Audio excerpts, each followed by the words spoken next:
In a world where social media makes instant celebrities and destroys reputations with equal speed, where one moment can define an entire lifetime, and where the pressure to perform is captured in high definition for millions to judge, this is the story of Maya Chun, a 17-year-old girl who faced her greatest fear in front of thousands of people. They said she would crack under pressure. They whispered she wasn't strong enough. They predicted she would fold when it mattered most. For months, the doubt had been building, the criticism growing louder, the expectations becoming impossible to meet. But sometimes in those moments when everything seems lost, when the weight of the world presses down on your shoulders, when every eye is watching and waiting for you to fail, that's when ordinary people discover they're capable of extraordinary things. This is the true story of how one impossible shot changed not just a game, not just a season, but an entire life. It's about the girl who looked frozen under pressure until she proved that sometimes the quietest voices carry the loudest thunder. Maya's story begins 3 years before that legendary shot, in a small gymnasium where dreams felt bigger than the building could hold. Maya Chun had never been the tallest girl on the basketball court, nor the fastest, and definitely not the loudest. At 14, she stood barely 5 feet 3 inches, with quiet eyes that seemed to absorb everything around her while revealing very little of what went on inside her mind. Her teammates at Roosevelt High School knew her as the girl who arrived early to every practice, stayed late to work on her shots, and rarely spoke unless spoken to first. The first time Coach Patricia Williams saw Maya play, it was during summer league tryouts in the sweltering heat of July. Maya had walked into the gym wearing her older brother's hand-me-down sneakers and a determination that seemed too heavy for her small frame to carry. She wasn't flashy like the other girls who had been playing competitive basketball since elementary school. She didn't have the perfect form that came from expensive private coaching. What she had was something rarer, an unwavering focus that made everything else disappear when she held the ball.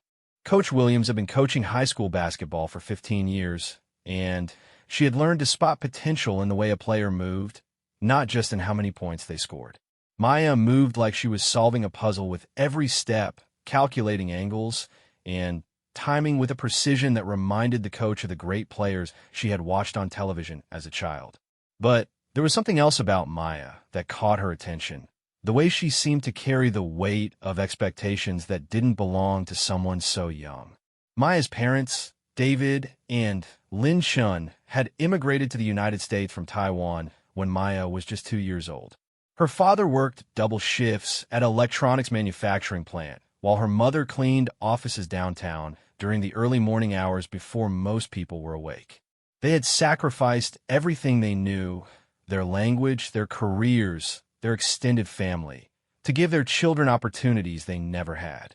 The pressure Maya felt wasn't just about basketball. It was about justifying every sacrifice her parents had made. During those first few months on the team, Maya struggled with more than just learning the plays and building her stamina.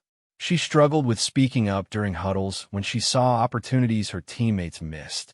She struggled with the way some of the other girls looked at her when she made suggestions, as if her quiet voice somehow made her ideas less valuable.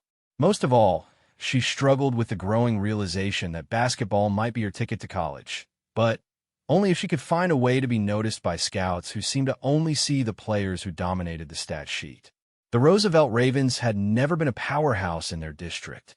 They were the kind of team that played with heart, but often lacked the resources that the wealthier schools took for granted. Their gym was small, their uniforms were hand-me-downs from the boys' team, and their practice equipment had seen better days. But Coach Williams had built something special with these girls, a family that fought for each other, even when the odds were stacked against them.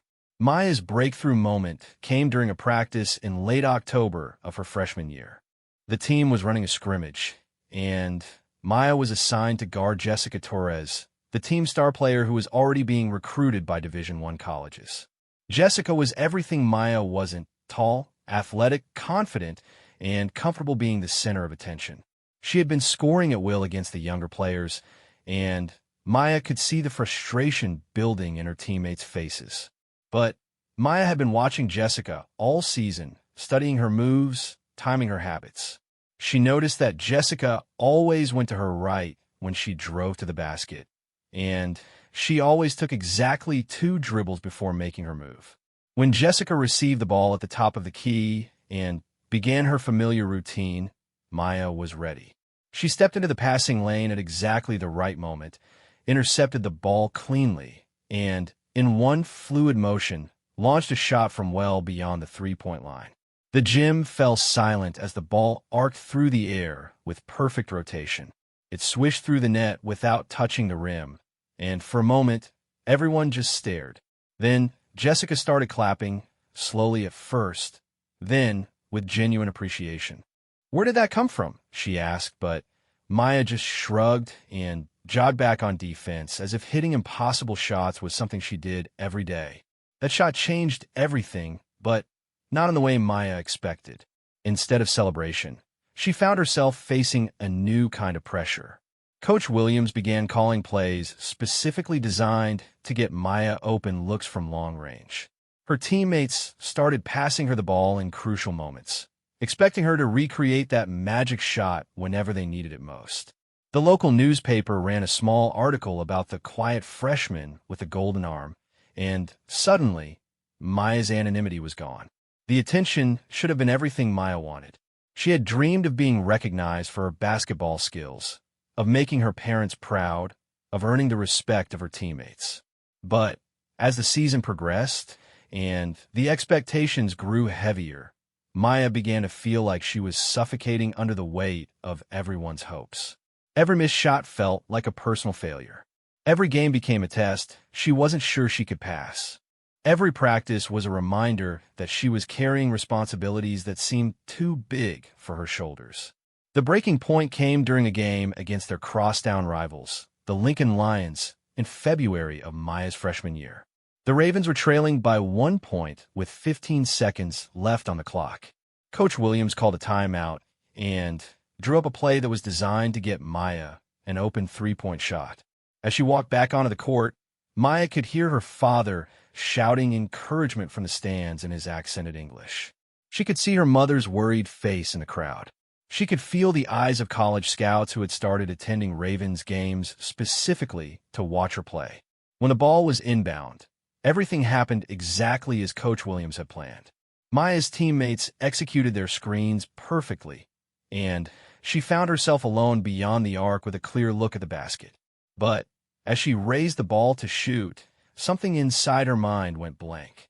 The rim looked smaller than usual. Her hands felt shaky. The silence in the gym was deafening. Maya released the shot, and she knew immediately that it was off target. The ball hit the front of the rim and bounced away as time expired. The Lions celebrated while Maya stood frozen in place, staring at the basket that had seemed so friendly just moments before. She had let everyone down, her team, her coach, her parents, herself. In the locker room after the game, Maya sat alone in her corner while her teammates tried to console each other about the loss. Coach Williams approached her with gentle words about how basketball was a team sport and no single shot determined the outcome of a game. But Maya barely heard her. All she could think about was the look of disappointment she had seen flash across her father's face when the shot missed. That night, Maya lay awake staring at the ceiling of her small bedroom, listening to her parents talking in hushed tones in the kitchen below. She couldn't make out all the words, but she understood enough to know they were worried about her, about the pressure she was putting on herself, about whether basketball was helping or hurting their daughter's happiness. For the first time since she had started playing basketball seriously, Maya began to consider quitting. The sport that had once been her refuge from the stress of trying to fit in at school had become another source of anxiety. The court that had once felt like home now felt like a stage where she was always one mistake away from letting everyone down. But even as these thoughts swirled through her mind, Maya knew she couldn't quit. Not because of the expectations others had placed on her, but because deep down, she still loved the feeling of a perfectly released shot, the satisfaction of a well-executed play, the bond she had formed with her teammates. Basketball wasn't just something she did. It was part of who she was becoming. The next morning, Maya woke up before dawn and rode her bike to the school gym. She had convinced the janitor to give her the key code months earlier, promising she would never abuse the privilege. She spent 2 hours that morning shooting alone, working on her form, rebuilding her confidence one shot at a time. She made a promise to herself that she would never again let fear dictate her actions on the basketball court. What Maya didn't know was that this early morning routine would become her sanctuary over the next 3 years. She didn't know that the discipline she was building in those quiet moments would prepare her for pressures far greater than anything she had faced as a freshman. She didn't know that the mental toughness she was developing would be tested in ways she couldn't imagine. As the sun rose over the empty gym and Maya continued her solitary practice, she was unknowingly taking the first steps toward the moment that would define her entire high school career. The girl who looked frozen under pressure was learning how to thaw, one shot at a time. By her sophomore year, Maya had grown 3 inches and gained 20 pounds of muscle, but the most significant change wasn't physical. The girl who had once been afraid to speak during huddles was now calling out defensive adjustments before Coach Williams could recognize the problems. The player who had frozen under pressure was actively seeking out the biggest moments in games, asking her teammates to trust her with the ball when everything was on the line. The transformation didn't happen overnight. Through the summer between her freshman and sophomore years, Maya had dedicated herself to basketball with an intensity that worried her parents. She woke up every morning at 5:30 to run 3 miles before the heat became unbearable. She spent her afternoons in the gym working on specific skills that Coach Williams had identified as areas for improvement. In the evenings, she watched game film of college and professional players, studying their movements frame by frame until she could predict their next move before they made it. Maya's older brother Kevin, who had graduated from Roosevelt the year before and was now studying engineering at the local community college, became her most trusted advisor and harshest critic. He would rebound for her during late-night shooting sessions and offer brutally honest feedback about her decision-making during games. Kevin understood the pressure Maya faced in ways their parents couldn't. He had felt the weight of being the first in their family to navigate American educational systems, the responsibility of justifying their parents' sacrifices through academic achievement. Basketball is your path, but not your destination, Kevin would remind Maya whenever she became too focused on individual statistics or college recruitment rankings. Mom and Dad didn't come here so you could play a game. They came so you could have choices they never had.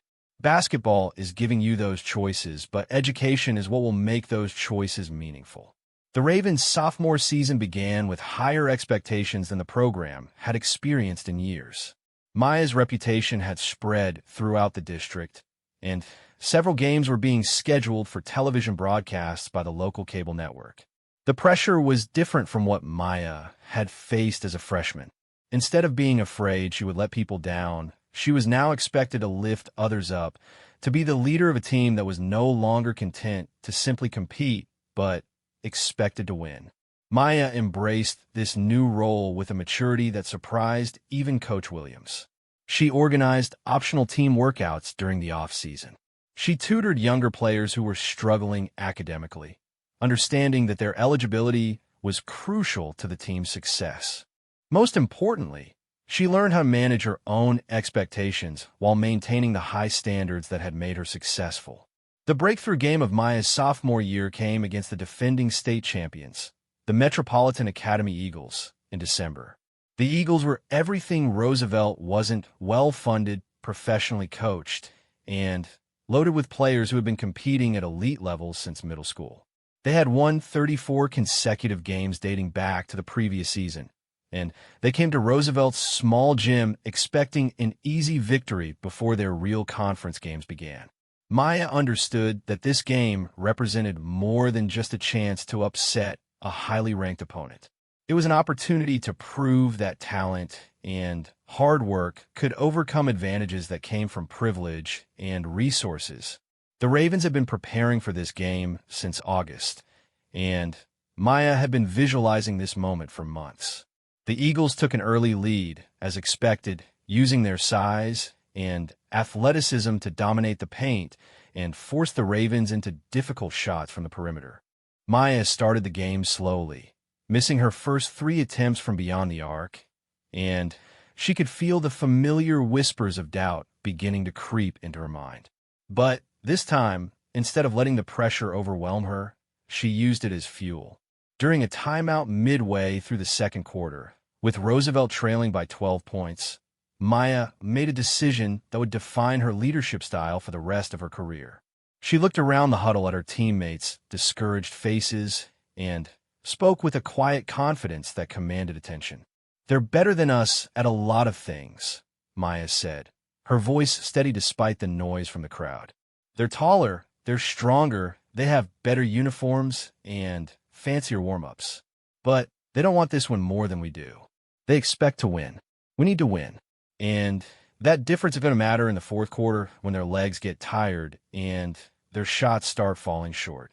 Maya's words proved prophetic. The Ravens slowly chipped away at the Eagles' lead throughout the third quarter, using their superior conditioning and familiarity with their home court to create advantages that didn't show up in the scouting reports. Maya began to find her rhythm, hitting contested shots from impossible angles and creating opportunities for her teammates with passes that seemed to defy physics. With 2 minutes remaining in the game, the Ravens had cut the deficit to 3 points. The gym was louder than anyone could remember, with students who had never cared about basketball suddenly on their feet cheering every possession. Maya's parents sat in their usual seats, her mother clutching her father's hand so tightly that her knuckles were white. The turning point came when Maya stole a lazy pass from the Eagles' point guard and immediately pushed the ball up the court. Instead of calling a timeout to set up a play, Coach Williams trusted Maya to make the right decision in real time.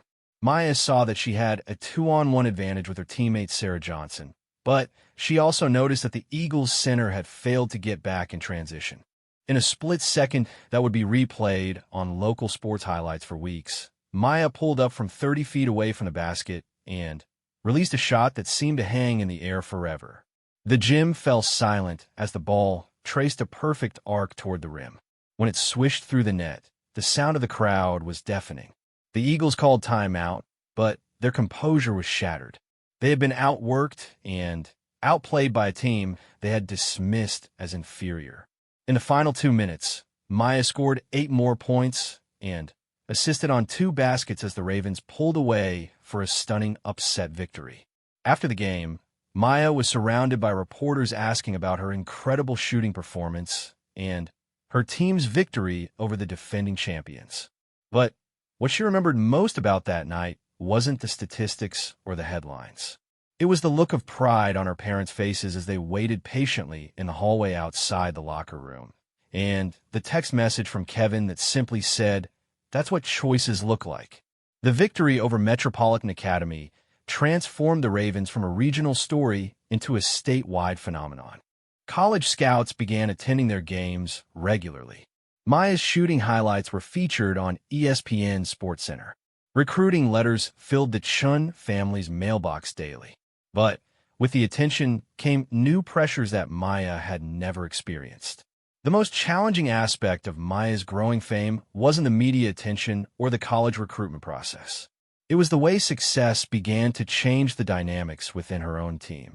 Some of her teammates started to defer to her too much, assuming that Maya could solve any problem with her shooting. Others began to resent the attention she was receiving, feeling that their contributions were being overlooked by reporters and scouts who only seemed interested in the story of the quiet Asian American girl with the incredible range. Maya recognized these tensions and worked actively to address them. She made sure to credit her teammates in every interview.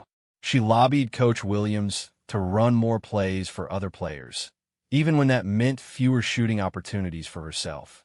She organized team bonding activities and made sure that everyone felt valued regardless of their playing time or statistical contributions.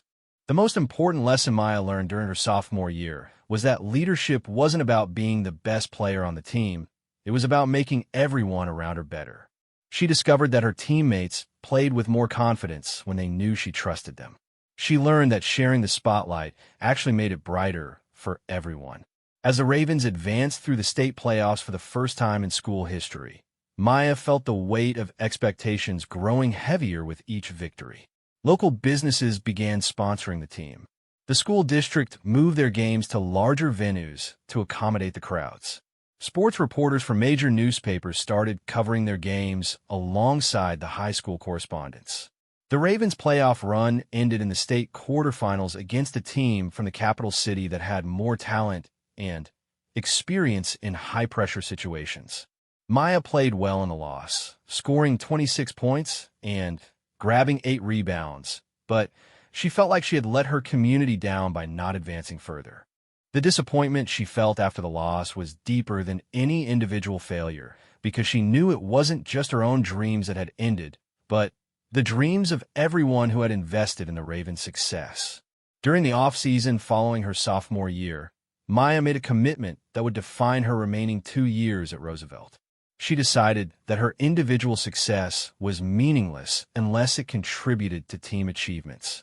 She began working with a sports psychologist to develop mental techniques for managing pressure in crucial moments.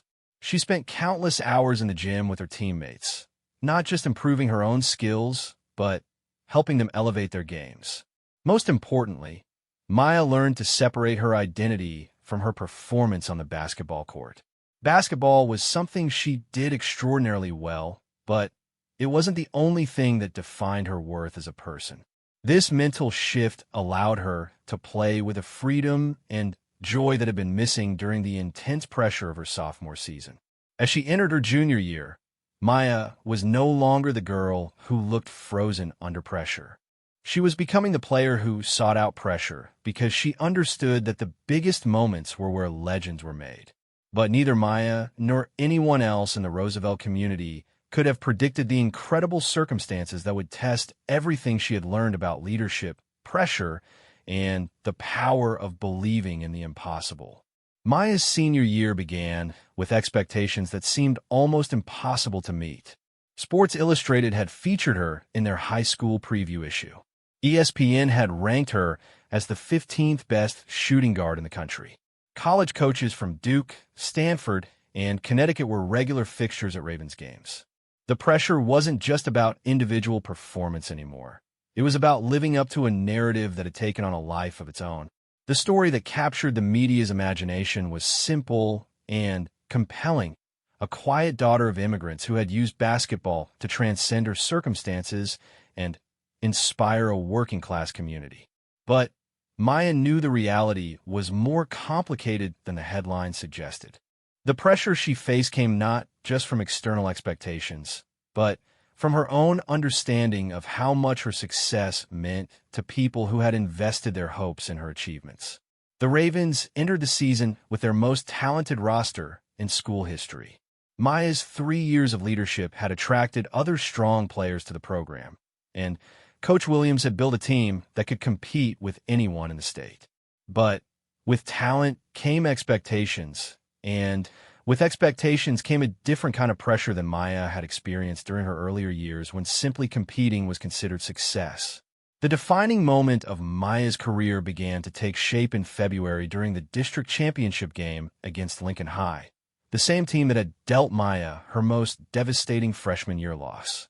The Ravens had defeated Lincoln twice during the regular season, but everyone understood that the district championship would be different. The winner would advance to state playoffs with momentum and confidence. The loser would spend the offseason wondering what might have been. Maya had been fighting a severe case of flu for the previous week. She had missed 2 days of school and barely managed to attend practice, spending most of her time in bed with a fever that reached 102 degrees. Coach Williams had considered holding her out of the championship game, but Maya insisted she could play. She understood that this was more than just another basketball game. It was a culmination of 4 years of work by her entire team. The night before the championship game, Maya received a phone call that changed everything. Her grandfather in Taiwan, who had been battling cancer for months, had taken a turn for the worse. Her parents were planning to fly to Taiwan immediately after the game to be with him during his final days. Maya's mother, Lynn, had asked if Maya wanted to skip the game to travel with them, but Maya's grandfather had specifically requested that she play. Basketball is your gift. Her mother translated her grandfather's words. Gifts should be shared with others, especially when they need hope. Maya understood that she would be playing the biggest game of her life while dealing with circumstances that would have overwhelmed most teenagers. She had to find a way to compartmentalize her worry about her grandfather, her physical exhaustion from the flu, and the pressure of leading her team in the most important game in school history. The district championship was played at the city's largest arena, with over 8,000 people in attendance. The crowd included college scouts, media representatives, and hundreds of Roosevelt students who had traveled to support their team. Maya's parents sat in the front row, their faces showing a mixture of pride and worry that reflected everything their family was experiencing. Lincoln came prepared for the biggest game of their season. They had studied video of Maya's shooting tendencies for weeks. They had designed a defense specifically to limit her opportunities from beyond the three-point line. Their game plan was simple: make someone other than Maya beat them and live with the consequences. The strategy worked brilliantly for most of the game. Maya found herself constantly double-teamed whenever she touched the ball. Her teammates, recognizing the attention Maya was drawing, stepped up with career performances. Sarah Johnson scored 18 points. Maria Rodriguez grabbed 12 rebounds. The Ravens played inspired basketball, but Lincoln matched their intensity. With 30 seconds remaining in the fourth quarter, the Ravens trailed by 2 points. They had possession of the ball, but Lincoln's defense was locked in. Maya had scored only 11 points, well below her season average, and she was fighting fatigue that made every movement feel like she was running through sand. Coach Williams called their final timeout and gathered the team around her. The arena was so loud that she had to shout to be heard above the crowd noise. She looked directly at Maya and saw something in her eyes that she had never seen before. Not fear or anxiety, but a calm determination that seemed to come from somewhere deeper than basketball. Maya, Coach Williams said, they've been doubling you all night because they're afraid of what happens when you get a clean look. We're going to get you that clean look, and I want you to take that shot with complete confidence. Everything we've worked for comes down to the next 30 seconds.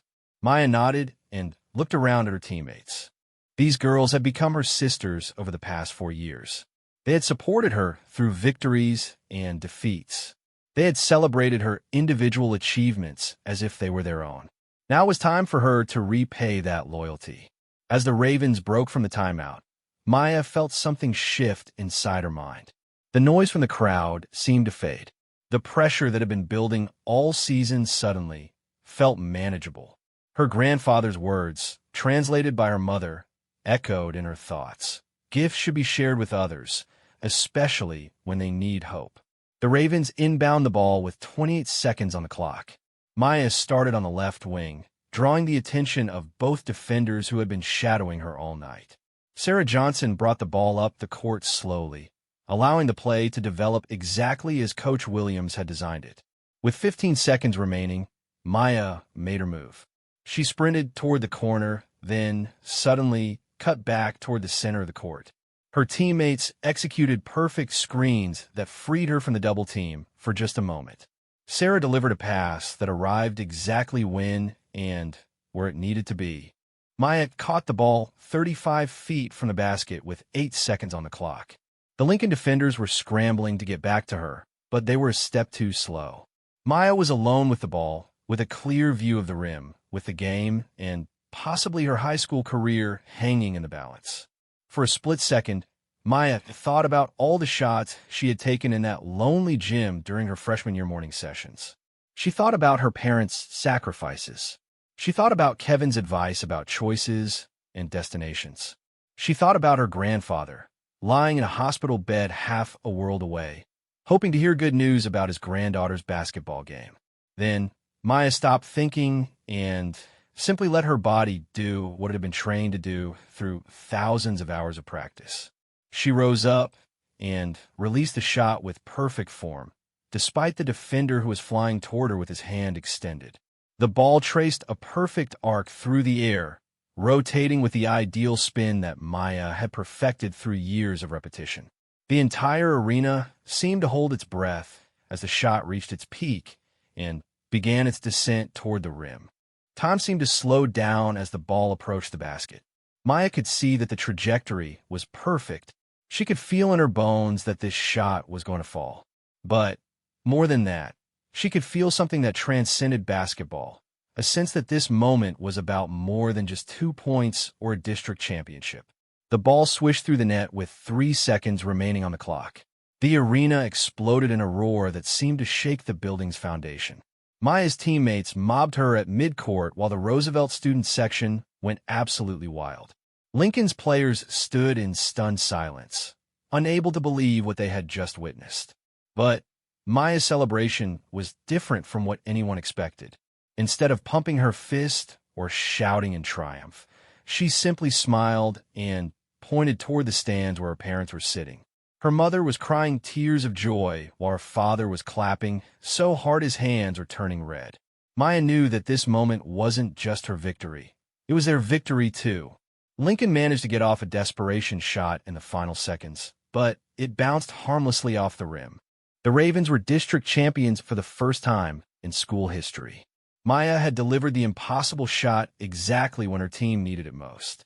In the immediate aftermath of the victory, as Maya was interviewed by television reporters and congratulated by college coaches, she felt a sense of completion that had nothing to do with basketball statistics or championship trophies.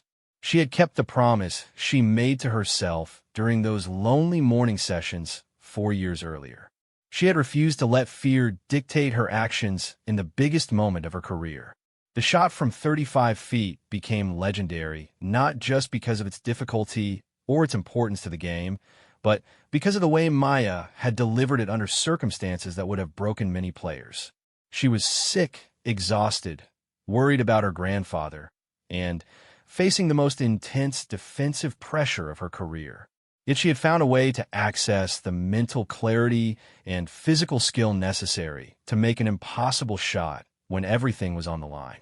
Maya's grandfather passed away peacefully 2 days after the district championship, but not before Maya's mother was able to call him from the airport and tell him about the shot and the victory. His last words, according to Maya's mother, were about how proud he was that his granddaughter had used her gifts to bring joy to others. The Ravens went on to win the state championship 3 weeks later, with Maya earning tournament MVP honors. But for Maya, the defining moment of her career would always be that impossible shot against Lincoln, when she proved to herself and everyone watching that pressure doesn't have to freeze you.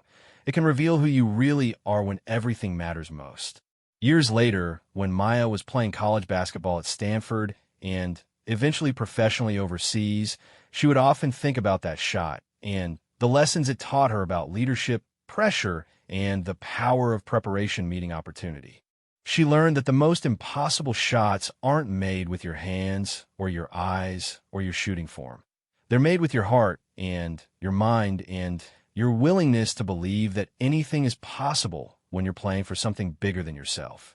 The girl who had once looked frozen under pressure had become the woman who sought out the biggest moments because she understood that they were opportunities to prove that ordinary people can do extraordinary things when they refuse to let fear determine their destiny. Maya's impossible shot silenced everyone because it spoke a truth that resonates beyond basketball. When you combine talent with hard work, pressure with preparation, and individual skill with team purpose, there is no shot too difficult and no moment too big to overcome.